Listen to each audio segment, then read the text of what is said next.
Welcome to the Matrix Mini Masterclass. Each episode I'm going to be joining one of our top consultants to bring you the best tips and tactics to help you put more fish in the net. We'll be visiting venues across the country, from fish-filled commercials and large open lakes to big challenging rivers. The Matrix consultants will demonstrate the skills that make them so successful, covering feeder fishing, pole fishing, waggler fishing, the tackle they use and the baits they choose. The Matrix Mini Masterclass, bringing the best to your screens. A great way of accumulating big weights of skimmers and bream on today's commercial fisheries is on a method that I specialise in, and that's the feeder. I'm on my way down to Barston Lakes today, where I'm going to meet Craig Butterfield, where we're going to be shooting episode 4 of the Matrix Mini Masterclass. We're going to be showing you how to catch skimmers and bream on an open-ended cage feeder. Really looking forward to it, so I'll see you when we get there.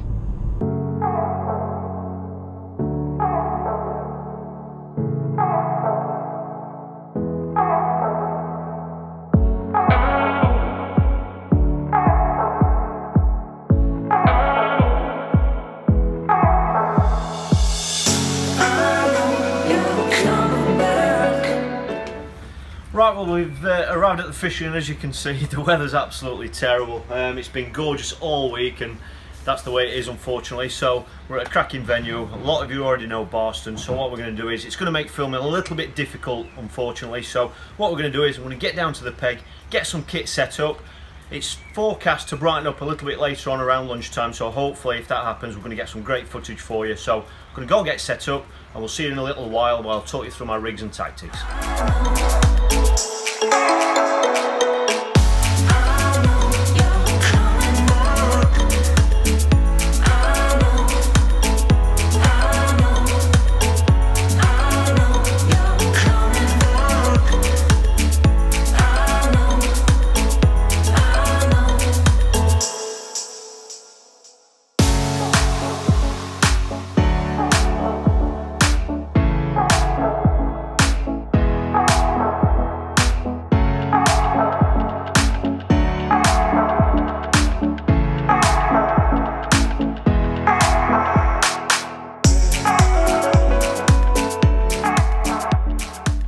Right, we're all set up now. As you can see, we're hoping it's going to brighten up a little bit later on, let's hope so. I'm going to be fishing 2 lines today. I obviously know the venue pretty well, and I've just picked 2 ranges. I've picked 18 metres and 30 metres. I've got 2 rods set up, identical setups to tackle each line. Initially though, I'm going to put some feeding on the short line. This is very typical, this venue, of a lot of venues where bream and skimmers tend to come in close late on in a session, and that's something that can really, you know, catapult you up in matches, you know, because when those fish come in close, you can really rack a good weight up of them. And a lot of the occasions they tend to be better fish, a better stamp of fish anyway. So what I'm going to do is, I'm going to kick off just with 3 or 4 small feeder fulls at 30 metres, because I plan on starting on that line. So I've just put a little bit of a taster in. I'm now going to feed my 18 metre line. I'm going to feed quite a bit of bait on there. I'm going to put a pint and a half of ground bait on that line, with some about 150 ml of chopped worm and castor. I'm just going to leave that for a good couple of hours, hopefully for some fish to settle on. In order to feed that volume of bait, I've got specialised kit for doing it. This particular rod I use is a 10-foot Fox Warrior rod, and it's a 3-pound test curve rod, and that's basically so that we can cast feeders that sort of size. It's quite capable of casting feeders bigger than that, but that size feeder is the largest size that we're allowed to use under international feeder fishing rules, and that's just why I stick to that size feeder, just because you know, I get used to using it, and you know, we can use that wherever we go. So what I'm going to do is, I'm going to feed a pint and a half of ground bait with that at 18 metres. I've got this rod set up with a Aqua's 5000 reel with braid, and it's got a 6 metres of 8-pound shock leader, and that's all you really need. You need something nice and heavy, obviously, to cast something like that. So just going to bosh some bait in on that short line, make a lot of disturbance, get some bait down, and hopefully some fish will settle on it in a couple of hours.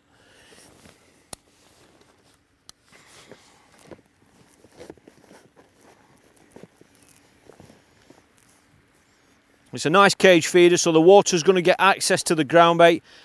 Because it's only 3 or 4 feet deep out there, I'm not packing it in really tight. If it was much deeper water, I'd do that to make sure it gets to the bottom.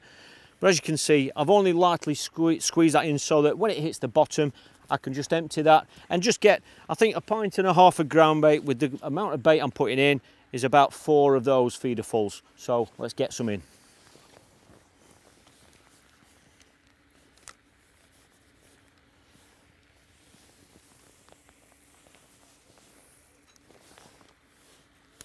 You can tell it landed quite softly, that.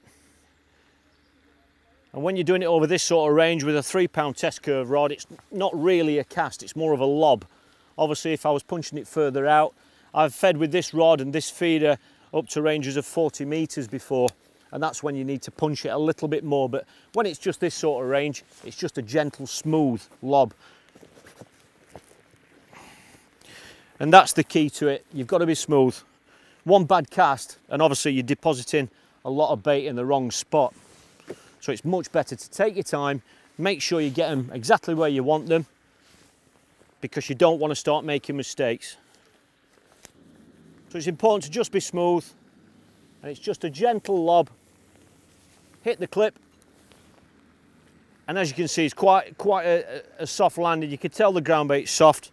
That'll be putting a bit of cloud in the water, and obviously putting a volume of bait in there. Because it's braid, there's no stretching the braid, so that means that when you do go to jerk the feeder out to empty it, it's much more direct. Obviously with mono, keep that in mind. If you've got to use mono on a feeding rod, just remember that, because when you go to empty the feeder, there'll be a bit of stretch there, and that'll inevitably mean you're not jerking the feeder quite as much, so it could result in the feeder emptying much closer back towards you.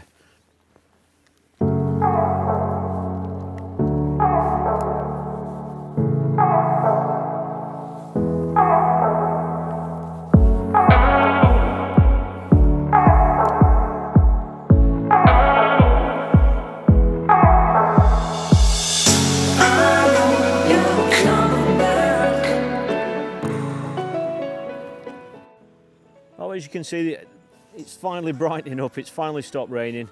We're down at the peg at Barston, as you've seen earlier. We set up in the rain, as you've probably seen, and yeah, it's turning into a nice day now. I've fed 2 lines, quite a simple approach really, targeting skimmers and hopefully bream, especially later on in the session. Kicked off with 2 lines. What I started was, I've decided I'm going to fish 18 metres and 30 metres. They're the 2 lines, identical setups as regards tattle. At the start, I put in 4 feederfuls of ground bait, dead maggot and chopped worm at 30 metres. I did that first because I was going to start on that line, and then I fed with a large feeder, a different setup. I fed 1.5 pints of ground bait with 150 ml of loose offerings in there at the start, with a large feeder on a different setup, on a stronger rod. It's a carp rod that I use for feeding, and I fed that at 18 metres. And I plan on going on that line after an hour or so. Hopefully some fish will have settled on there by the time I go on there. But in the meantime, I'm just fishing a little 18 gram feeder at 30 metres. I've had 3 fish already. Getting quite a lot of indications to start with. So now I'm just playing with my feed a little bit, the consistency of the ground bait, and all I'm doing now is just really trying to turn those bites into fish.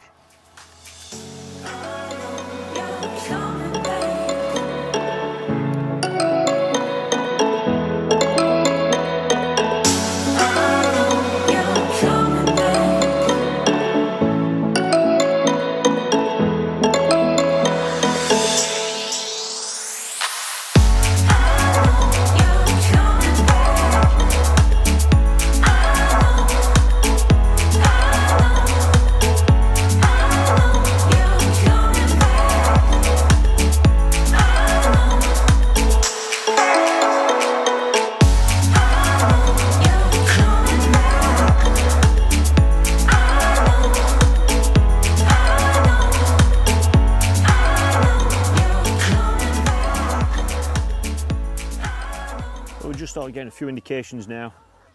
Had quite a few liners, to be honest, at first. Just shortened the hook length down to about 30 centimetres now.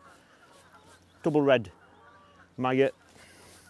This is only a small fish, but the initial thing is to really start, you've got to get some reaction from the fish, get them around your feed. If you're missing bites, that's like the next step then. Oh, there's a better roach. The next step then is you've got the fish there, you're feeding, whatever it is you're feeding must be what they want because they're there. The next thing is then you've just got to kind of work out how to hook them. Nice little roach, that one. A lot of the knocks and indications you're getting could be roach and small fish, but I don't really believe that. I think they're skimmers. I think they're around the ground bait. Sometimes there can be too many there. And obviously when you're fishing a feeder, you've got line going from the feeder back to your tip. You've then got a 30 centimetre hook length as well, and there's quite a bit of line there for fish to get caught up on, and you're seeing all those indications on your tip. You know, you've got to be able to know what to strike at, and obviously you've got to work out the feeding as well. It's all right feeding to get fish in your peg, but if you're not catching them, then there's not much point in them being there. You've got to be able to feed enough to get them there, but you've also then got to be as efficient as you can at turning bites into fish.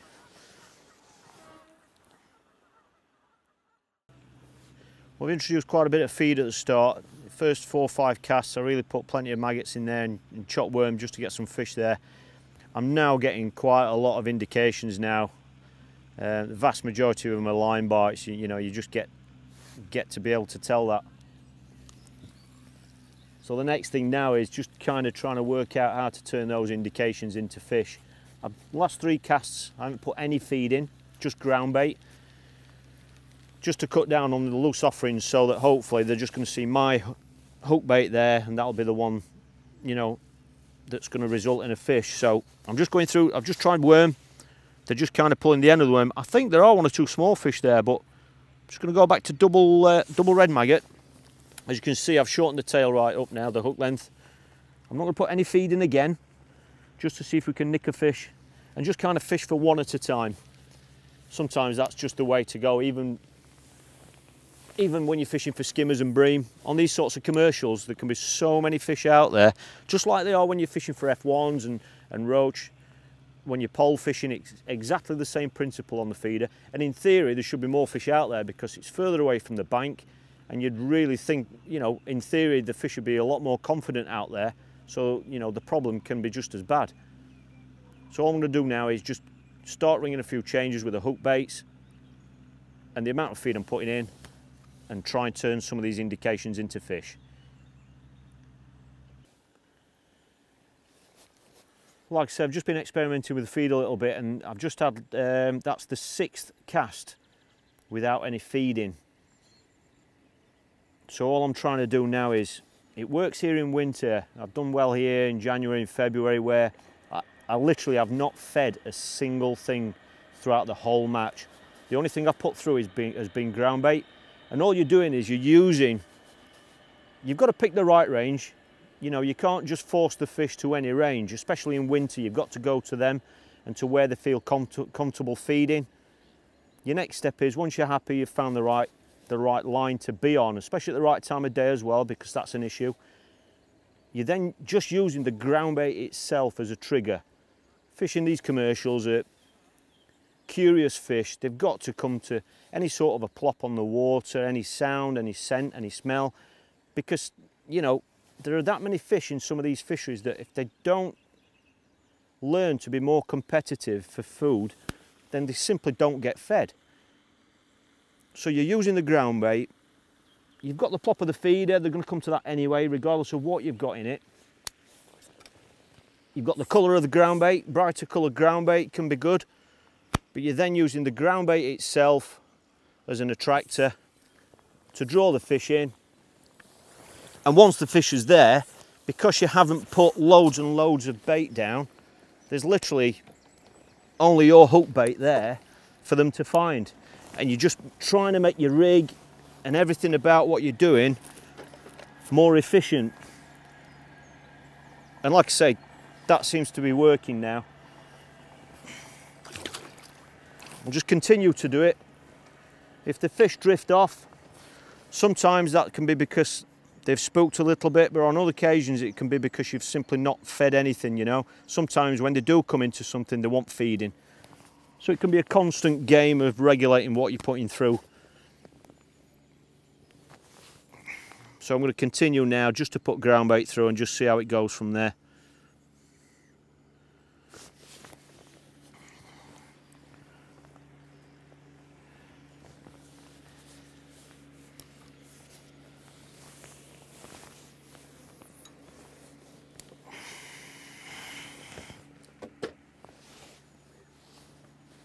Well, these sorts of ground bait bowls are brilliant for using ground bait like I do when I'm feeder fishing. As a lot of people know already now, but I like to partition my ground bait out. Sometimes you find that by changing the consistency of your ground bait, it can really affect your bites and the way that you introduce feed into your swim. A lot of the time I partition the ground bait off like this purely because at the far side there, that's the ground bait that I've mixed at the start. It's quite dry, and sometimes that can be the best way to get bites. On other occasions, it needs to be a little bit wetter. And what I can do is I can simply partition it off like that, add more water to this section here. And what I like to do is sometimes really overwet the ground bait, and that creates a cloud, and that can really help draw fish in. What I've found on certain occasions is if you continue to feed like that, you can end up with fish all over the swim, up and down in the water as they're searching through the cloud, and that's not always the best way to fish a feeder. So what I then do is once I've got fish into the swim, you can then quickly go to the dryer mix, squeeze it really tight, pack it around the feeder really tight, so that goes straight to the bottom without any cloud, and that can just then help the fish that have been attracted by the cloud home in on a packed feeder, and hopefully just make it easier for you to hook the fish. I fished this venue just last week, and because of where I drew, it kind of turned into a skimmer match for me. There were very few carp feeding, it was flat calm, pretty much like it is today, but it was red hot. There were carp cruising around, and it was a feeder only match. And because there wasn't any carp feeding, it was kind of, you had to work out how to catch the skimmers. And one of the key details from that day was I actually finished up slacklining. You know, there were fish around the feeder as the tip were moving. Whether they were feeling the tip or not, I don't know, but it got to the stage where I was simply cast out, put the rod on the rest and leave it. Don't touch it in any way. The little bit of tow, took a little bit of the slack out of the mono, because braid's not allowed here, you've got to use mono here. And just slack lining it, leaving the tip so it was bang straight. It must have just given the fish enough movement for them when they took the bait, they didn't feel anything. It was just taking out that slack, and that's how I started catching fish.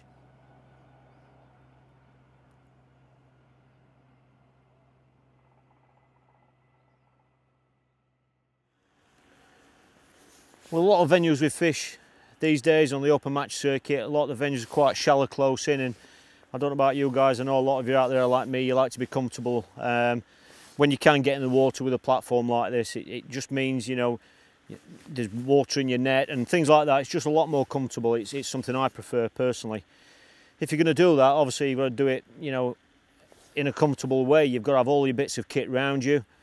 The open match circuit is competitive enough as it is now, so you want to really be as efficient as you possibly can in everything that you do. My setup today, as you can see, is really quite simple, but I've got everything to hand that I might need in a match. I've got my spare rods here. I can quickly and easily get them. They're low enough so they don't interfere with my draw. They're the little things that you need to think about. They're positioned out of the way. Obviously, just two rod rests. I've got a butt rest and the main rod rest there. It's nice and close to hand. It's just a nice distance away for fishing with an 11-foot or a 3.3 metre rod like I am today. Keep net there is fully exposed. If you can keep as much of that exposed as possible, if you were to drop a fish or it flips out of your hand, there's more chance of it going in there. You know, you want to try and avoid accidents like that wherever you can. I've got one of our side trays, really sturdy. I've got plenty on there today. Everything on there is all to hand. I've obviously got the Eva tray set up here. That's got my ground bait there. There's enough ground bait there to keep me going for an hour or two. I've got my worms in there, my bait, my hook baits. Everything that I'm feeding is there. I've then got another case here which has basically got some spare feeders in there so I can quickly change if the conditions change or I want to change to a different style of feeder. I've got my worm scissors to hand.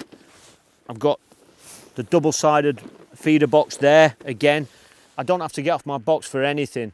I've got another smaller tray set up back here, and that's basically got the bulk of my ground bait there. Covered up in one of these bowls on days like this is really important. It keeps it obviously dry, your ground bait, but it also keeps it obviously on sunny days, and so it can dry out as well. And you know, you want to keep that ground bait as near to how it was when you originally mixed it as possible. So that's there, so when I run out in that tray, I can quickly and easily just unzip that and put some more in there. Everything's to hand, even my landing net. My landing net's on its own rest. It's a 4.5 metre landing net handle I've got set up today, and that's there. It's there all the time. When I put fish in the net, just put it back there. You know, when you're playing fish, you don't want to be searching and looking around for bits of kit, because your mind wants to be on playing that fish and landing it. And if you know where everything is, like your landing net, it's there every time. You can simply and easily reach for it and it's there. It's just about being more efficient and comfortable, because if you're not thinking about your setup, you're not thinking, you know, you're uncomfortable, your mind's on your fishing, and you know, for the full 5 hours you've got to be concentrating on your match. And just by being comfortable with a station like this just makes it a hell of a lot easier.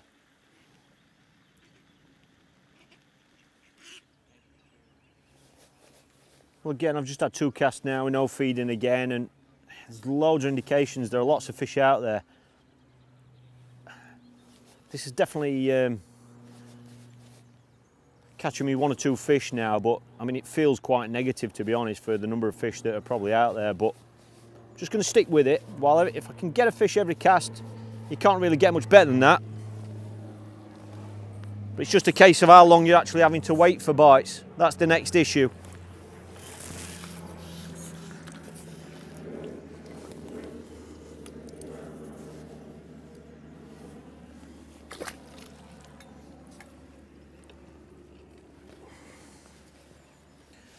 As you've seen, I've kept the bait tray really simple today, and I'm a big believer in that, you know, only kind of putting baits in that you're willing to put on the hook. I've kept it simple today. Dead red maggots are great on this sort of venue. I've been catching on double red today. I've actually caught on single before, and single can be good in winter. And I've also been catching some fish on worm. Quite often, the fish that come to worm tend to be a bigger stamp if they're actually wanting it, so that's something to bear in mind if small fish are a problem. Right, we've been fishing a while now, and I've just had a quick look on the short line. Indications really died down on the 30-metre line, so I had a quick, you know, 15-minute spell on the short line, on the 18-metre line, and I didn't get anything the first 2 casts.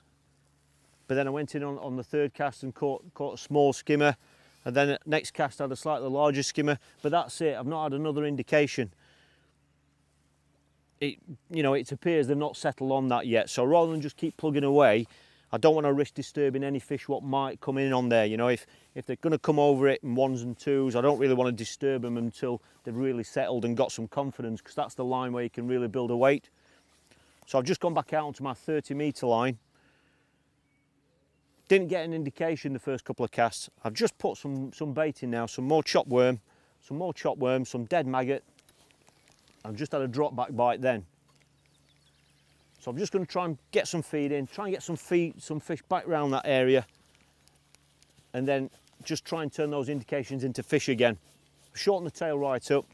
All the skimmers we've been catching, the bream, are really, really rough. It looks like they're ready for spawning. One of the lads has just walked round. He's been watching the carp and the bream up in the 50s around the reeds. They're up there spawning. So. But yeah, we're getting indications, so there's definitely fish there. Right, I often get asked about the styles of feeders and types of feeders that I use. People know I fish lots of different venues, and because of that, you've got to carry a selection of feeders.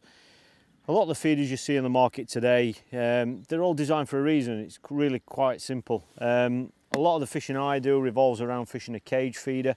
That's the way I'll prefer to fish. The types of feeder I'm using today are these little 3-hole high cages. It's quite shallow here where I'm fishing. It's probably about 4 feet deep, absolute maximum.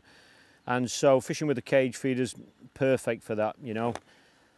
The design of a cage feeder basically allows water access to the ground bait, and it just allows your ground bait to work a lot quicker than it would through a solid feeder basically. And obviously it depends on the consistency of your ground bait, but I love fishing a cage feeder, especially on venues like this. When I'm fishing deeper venues, I tend to prefer a plastic feeder. When I say plastic, I basically mean solid. It's, as you can see, these are more designed for deeper water or on rivers where you're fishing on the bottom.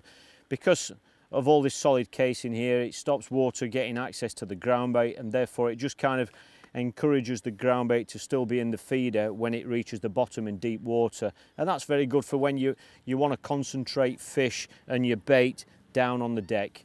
These are also great feeders for if you're introducing lots of chopped worm and that sort of bait, because obviously if you did that with a cage feeder, it'd simply come out of the sides when you squeeze the feeder. Plastic feeders are great for that sort of situation, and like I say, I use them on rivers as well, because mainly on rivers you're fishing on the bottom, you're trying to get the fish, you know, your bait down onto the deck. Speaking of rivers, again, cage versions, we've got larger versions like this that we carry. Again, for fishing on rivers, like I say, we don't fish many rivers or have rivers in our country where you're fishing at long range on rivers. So the design of a feeder is basically with the lead on the side. This particular version is 100 grams in weight, and they're what we'd use on some of the larger rivers that we have in England, like the Trent and the Thames and that sort of thing. So we use those a lot on rivers. Get asked about the horizon feeders quite a lot. People have seen me use them a lot, and the design, I mean, they're called horizon feeders for a reason, and that's because they're designed for fishing at range. That's the style that I'm talking about, which I'm sure you've all seen. Fantastic little neat design. Obviously they're designed for casting at range, which means that they come in larger weights. I mean, I carry them up to about 60 or 70 gram, and they're what I use if I've got to fish at range, you know, 70, 80, 90 meters. Admittedly, it's not often to do that. It just depends on the venues that you're going to, but by having them in your armoury, you're prepared for every situation. These are also great feeders for fishing when the wind's bad. You know, I use these a lot when they're only 20 and 30 gram in weight, like I'm fishing today. Fishing like this, feeders like that, when the wind is severe, or you might have a severe crosswind, especially when there are a lot of tight, if every peg's in and the pegging's a little bit tight, you want to be as accurate as possible. They are absolutely fantastic, and in my opinion, almost unbeatable when you've got a crosswind. It's such an important feeder to carry. And then we've got the dome feeder.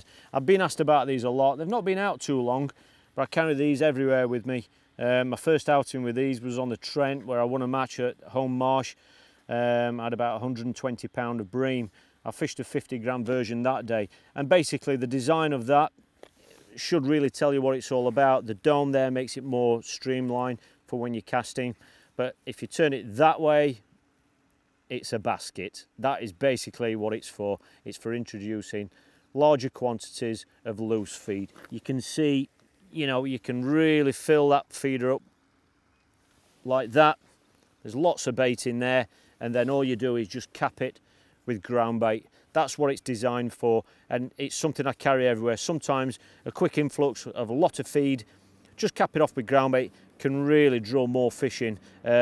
But that's been a fantastic design, and I expect to be using that a lot this year, especially when I go to Ireland and places like that. But yeah, it's important to carry a nice variety of feeders. You never know what you're going to come across, even on venues that you think you know. You don't know what the conditions are going to throw at you. And if you've got a lovely, nice little box like this one, I mean, this is one of our new feeder boxes, which is out very, very soon, double-sided. You can carry a nice selection there. You're not carrying too many. We carry enough kit as it is. But in a box that size that's double-sided, you can carry a feeder to suit almost every occasion.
a quick look on that short line, and they're still not settled on there at all. I had a couple of small fish, but they're not really settled on it, so I put 2 more feederfuls in, only small feederfuls, but with bait in on that line, and I've gone back out to 30 metres.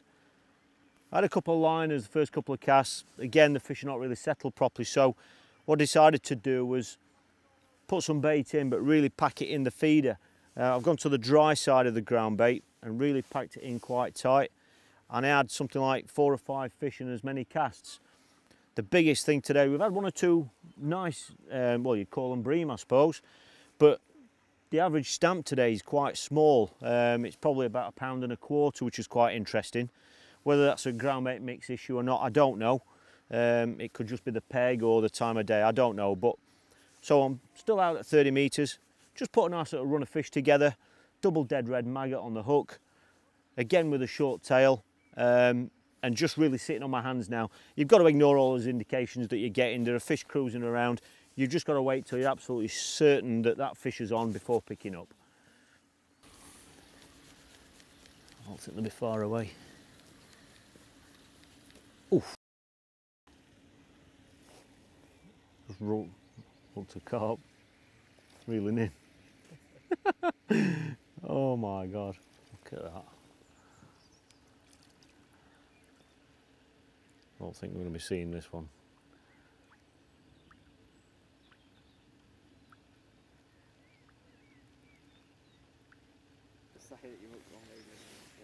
Yeah.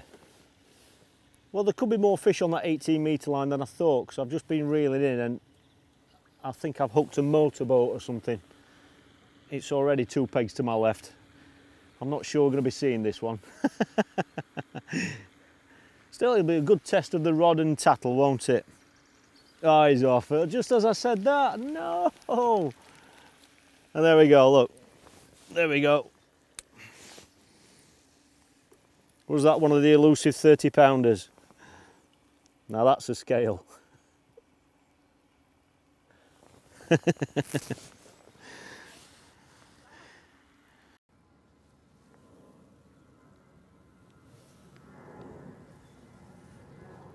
Well, we're catching a few fish on that 30-metre line now. This must be about the 6th or 7th cast I've made now with just ground bait. No feeding at all. I'm just going to continue doing that just to see how long I can catch on it. If it starts to go quiet, I'll think about putting a bit more feed in, but for now it seems to be working the way it is. So what I'll do is, as soon as I've landed this, I'll just talk you through the rig that I'm using. Using the same rig on both rods, on the short line and longer line.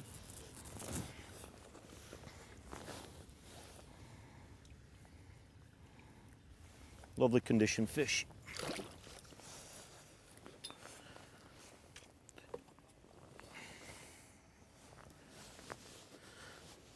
So here at Barston, you're allowed to use fixed rigs. Always check that. When you're fishing commercials, always check that. Some allow them, some don't. I'm using a fixed rig. Mono straight through, no leader or anything like that today. And all it is, it's a fixed paternoster rig. It's a very short link. It's only probably about 3 inch long in total. It's a short link, no twizzle line or anything. And I've got the mono coming away from the actual paternoster rig itself. It's just as long as the base of the feeder. There's a loop tied in that, and then I've got the hook length attached, loop to loop style. As you can see, it's a short hook length. I started on a hook length of about 50 centimetres. But I've just gradually shortened it as the day's gone on, just to try and connect with more fish. And I think that's about the optimum length now. I'd say that was about 30 maybe just under 30 centimetres. But that's the rig that's working now. And I've got that on the short line as well, exactly the same rig. Really, really simple. Yep. Today we've been fishing 2 lines. The lines that I've chose to fish are 18 metres and 30 metres. Just from experience of fishing on this venue, that I know that there are nice ranges from the bank that are going to give me 2 options of putting a net of fish together. And as we know, fish move around. Sometimes they're further out in the lake, sometimes they're nearer to the bank. In order to achieve those distances and make sure 100% accuracy, I use measuring sticks. So I'll just take you over to the sticks just to show you how accurate they really are. Right, with this setup today I plan on fishing at 30 metres. These sticks are positioned 3 metres apart, so in order to clip up at that range, all we do is wrap your feed around one of the sticks and wrap around the sticks nice and steady. The more you do this, the quicker it gets.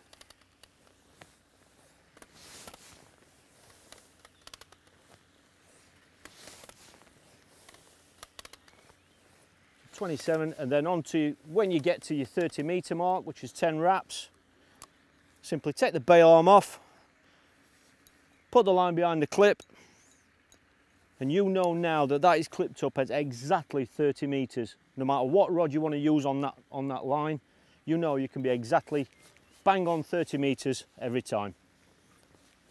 Well, we're getting towards the end of the session now, and the 30 metre line went a little bit quiet. So I've gone back on to the shorter line at 18 metres, and I've had 3 fish in 3 casts.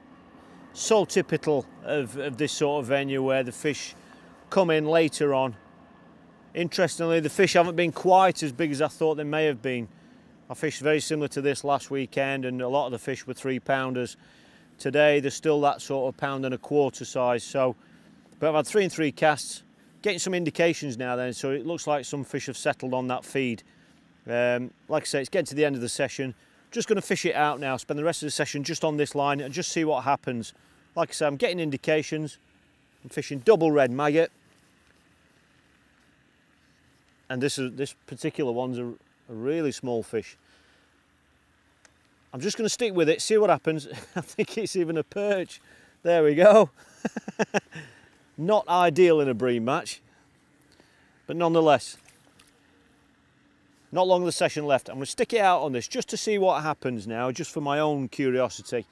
See if any bigger fish do rock up on this line, or whether it just fizzles out. We'll just keep going and see what happens.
Well, that was one of the biggest dropbacks we've had all day. There's still some fish there on that short line. We've just had a nice little run of fish. None of the really big bream, but there's certainly smaller bream skimmers there in numbers. They're still there, but unfortunately, I think we're going to have to make this the last fish of the session. The wind's completely dropped now. It's absolutely beautiful, and unfortunately, I hate to be going, but we're going to have to go. Not a big fish, but like I said, they are there in numbers now. Still on double red maggot, and we see it a lot on these venues when these fish come in late on in the last hour of a match. It can be really where you rack a weight up and it can win your matches. See the hooks? It's not only just lipped that one, it's really taken that, which is great. And like I said, that was a big drop back bite that as well, which occasions like that are when you've just got to kind of pick up.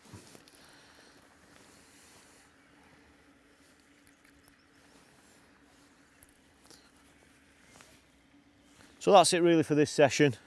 We'd love to stay on, but unfortunately we can't. Immaculate looking fish. A little bit rough as well, they're ready for spawning, but they've certainly given us loads of sport today, and hopefully it's given you a good idea about how I tackle skimmers and bream on these types of venues. It's a fantastic way of fishing. And on venues like this, in scenery like this, it's an absolute pleasure. Let's get the net out and have a look at what we've caught. Right, well, as you can see, it's been a fantastic session. Really enjoyable. I love this place. Hopefully it's given you guys a bit of an insight into how I target skimmers and bream on these sorts of venues with the cage feeder. If you like the video, please just comment below, let us know, and please share the video. And hopefully it's been quite insightful for a lot of you guys to see how I approach a lot of the venues that I fish on some of the top events all over the UK. So thoroughly enjoyable. So let's get these guys back. Right, it's a cracking net of fish, as you can see. Fish of all sizes. We've got some F1s in here, some smaller skimmers. We've even got some proper bream in there. Really enjoyable session. This venue is known for these sorts of catches, and I really hope I'm going to be seeing every one of those again on my next session here.